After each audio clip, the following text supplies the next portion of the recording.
Best health packages up to 80% discount. Tirumala Diagnostics. నమస్తే, welcome to Suman TV. ఈరోజు మనతో పాటు ఉన్నారు ప్రముఖ జ్యోతిష్యులు బ్రహ్మశ్రీ నందిబట్ల శ్రీహరి శర్మ గారు. కాశీలో శ్రీ కామాక్షి నిత్యానదాన ఆశ్రమ నిర్వాహకులు.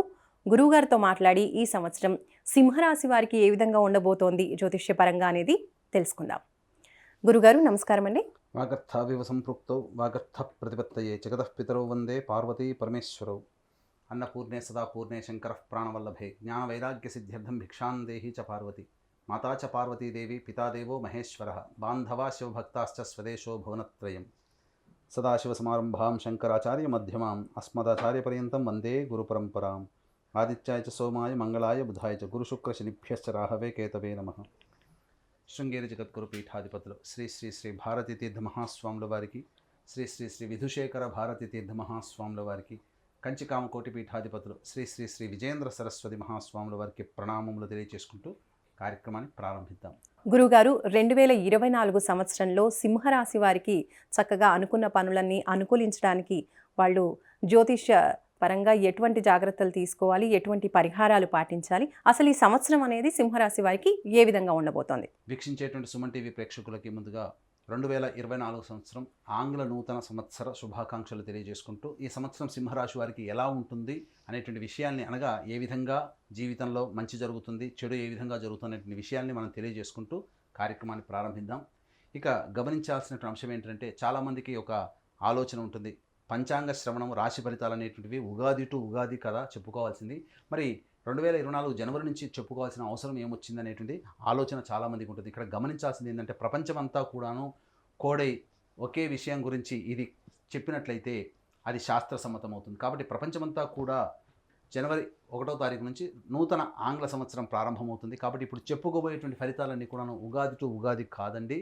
మనం చెప్పుకునేటువంటి ఫలితాలు జనవరి 1వ తారీఖు నుంచి డిసెంబర్ 31వ తారీఖు వరకు ఉన్నటువంటి గ్రహాల యొక్క సంచారాన్ని దృష్టిలో పెట్టుకొని శుభ అశుభ ఫలితాలు సింహరాశి వారికి ఏ విధంగా ఉంటాయో తెలియజేసుకుందాం. ముందుగా నవగ్రహాలలో దీర్ఘకాలిక గ్రహాలైనటువంటి గ్రహాలు గురువు, శని, రాహువు, కేతులు.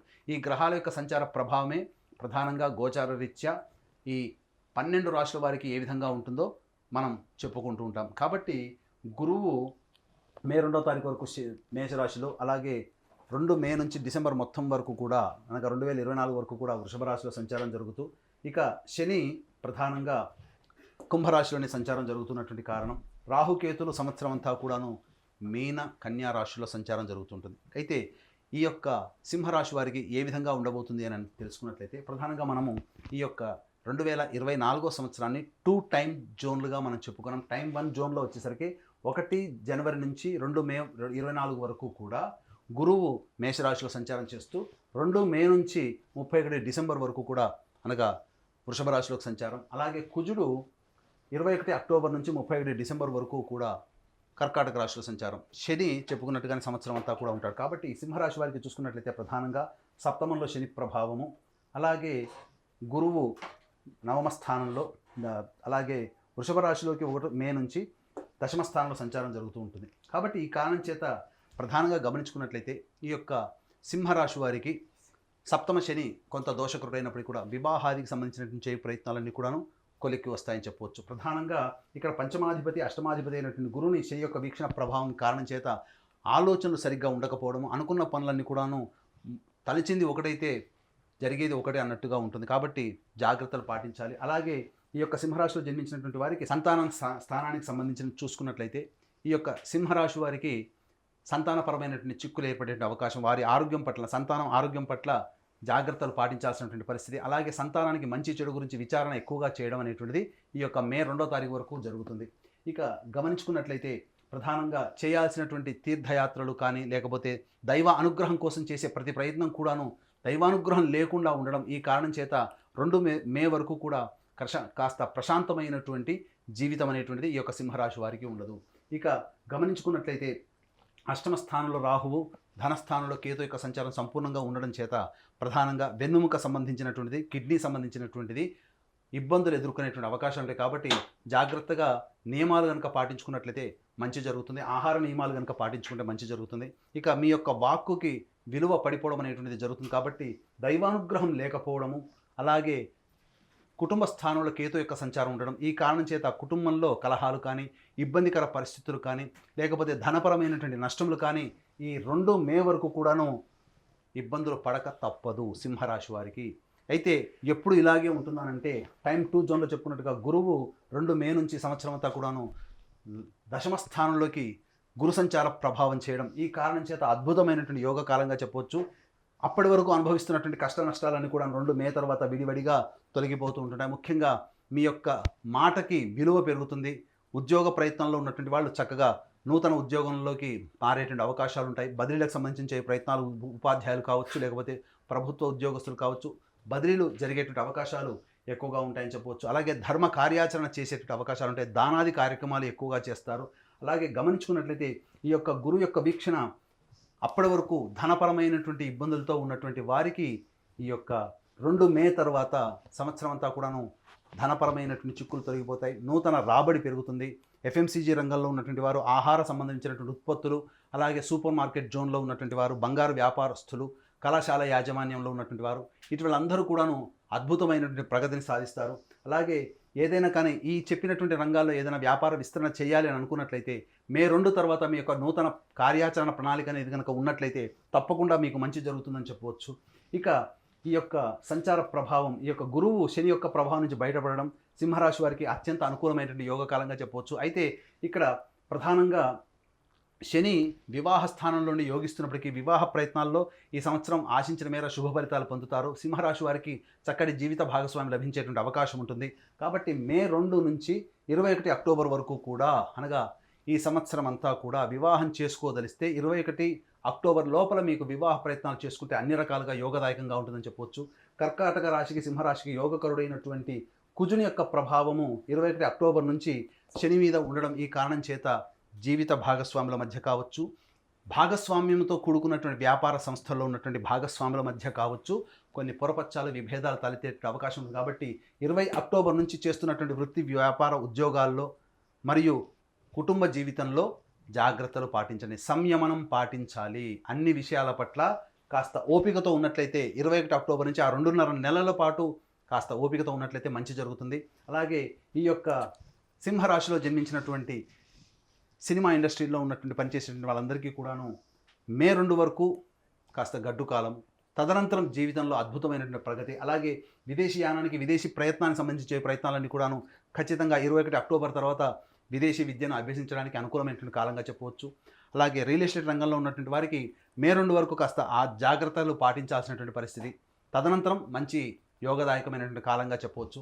అయితే ఇక్కడ ప్రధానంగా గమనించుకున్నట్లయితే 2 మే తర్వాత ఈ యొక్క సింహరాశిలో జన్మించినటువంటి రాజకీయ రంగంలో ఉన్నటువంటి వారికి చక్కటి పదవి లభించేటువంటి అవకాశం లభిస్తుంది. కాబట్టి మే 2 వరకు ఆశించడం కంటే కూడా సర్వీస్ చేయడం అనేటువంటి ఆలోచన చేసుకోండి. ప్రధానంగా ఉన్నత స్థాయి వ్యక్తుల యొక్క అనుగ్రహంతో చక్కటి కీలకమైనటువంటి పదవిలో ఈ రాశిలో జన్మించినటువంటి వారు చక్కటి పదవిని పొందుతారని చెప్పవచ్చు.